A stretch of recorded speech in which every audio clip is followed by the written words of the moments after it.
reflects the contradiction of the Bougival Agreement with the Nouméa Accord and the principle of irreversibility of the self-determination process. Finally, there is a dubious plan of the French state to implement the draft Bougival Agreement in spite of the absence of consent of the Kanak representatives, in open violation of resolutions 1514, 1541 and the Nouméa Accord. And here we are further reminded that colonialism is force. Today, as in Roman Empire times, the only bulwark against imperialism and corporate military colonialism are the nations themselves. Liberating colonised peoples and strengthening this bulwark was the intent behind the creation of the United Nations. In recent decades, the reality is that the United Nations has been diverted on numerous other matters.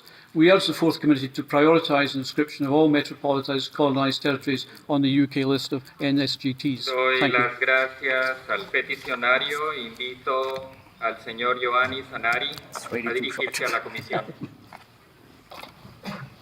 Distinguished Chairperson of the UN Fourth Committee, I'm Giovanni Zanari from West Papua.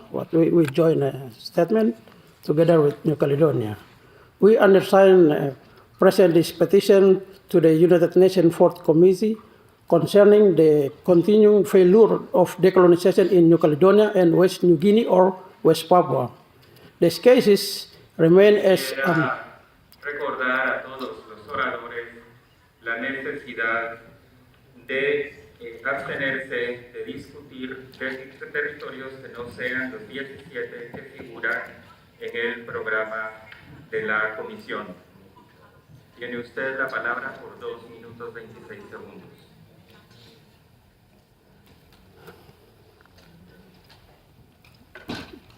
This case unfinished responsibility of the United Nations directly related to the violation of the UN Charter Article 73 of the UN General Assembly Resolution 1514 and UN General Assembly Resolution 66 on the first session.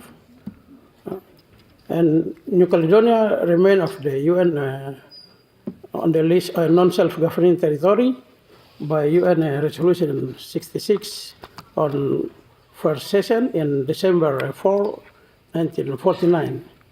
Despite the 3 referenda under Nouméa Accord in 1998, the process was contested by the indigenous Kanak people who boycotted the most recent referendum, citing unfair conditions and democratic manipulation. The Fourth Komisi must reaffirm its responsibility to ensure the Kanak people can freely and fair exercise the right to self-determination under the international supervision. The Pacific decolonization in the Pacific supposed to be continued according to the UN Charter Article 73, but in the Pacific, so many islands granted independence according to the UN Charter. And then in the Canberra Agreement also they established South Pacific Committee for granted independence for all non-self-governing territory in the South Pacific. In the Charter of the South Pacific Commission, Article 2 also said clearly that West New Guinea is the part of the South Commission, but failed because of the money. So, thank you so much.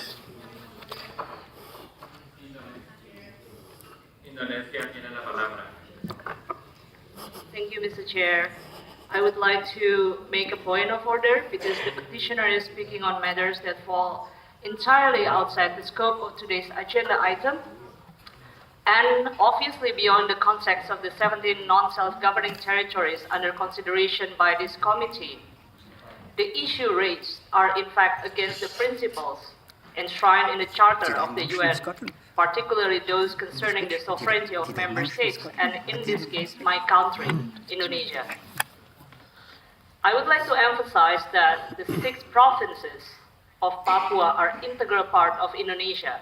This fact is final and irreversible. And the UN has recognized Indonesia's sovereignty over Papua with the adoption of GA Resolution 2504. the statement by the petitioner constitutes a false and misleading narrative. It seeks to distort historical facts and undermine the territorial integrity and sovereignty of Indonesia. And therefore, Mr. Chair, my delegation requests that the Fourth Committee disregard the statement by this petitioner and that his statement to be omitted from the official record of this meeting. I thank you, Mr. Chair.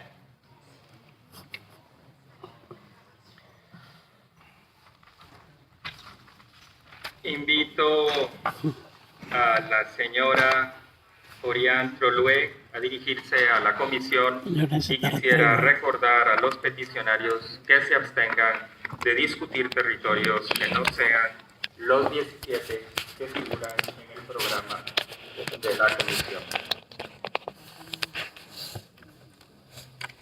Monsieur le Président, Mesdames, Messieurs, Vos Excellences, j'interviens en tant que femme kanak et représentante du FLNKS. Près d'un an et demi après les événements graves survenus en Kanaki, les constats opérés par les instances onusiennes traduisent une évolution négative de la situation et l'échec à tous les niveaux du processus de décolonisation engagé par la France.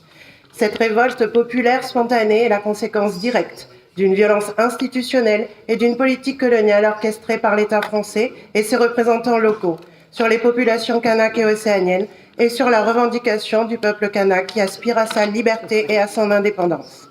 La situation dramatique en Kanaki est le résultat d'une succession d'actions entreprises par la France qui a renié ses engagements inscrits dans l'accord de Nouméa et qui a tenté de faire adopter le dégel du corps électoral pour autoriser une nouvelle fois une colonie de peuplement et minoriser le peuple kanak dans son pays.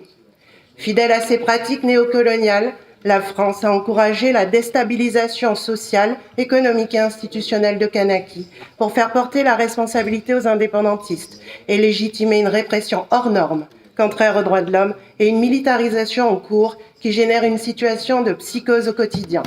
Le FLNKS dénonce la perpétuation de cette répression justifiée par un impératif sécuritaire et l'absence d'enquête sur l'assassinat des jeunes Kanaks tués en 2024.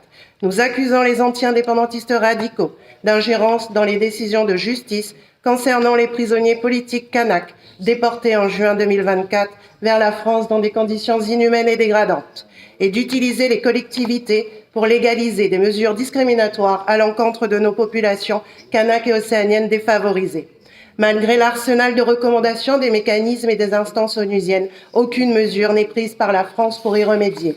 De surcroît, le FLNKS réaffirme le rejet ferme du projet d'accord de Bougival, car il impose une intégration définitive de Kanaki dans la France, entraînant assimilation et néocolonialisme.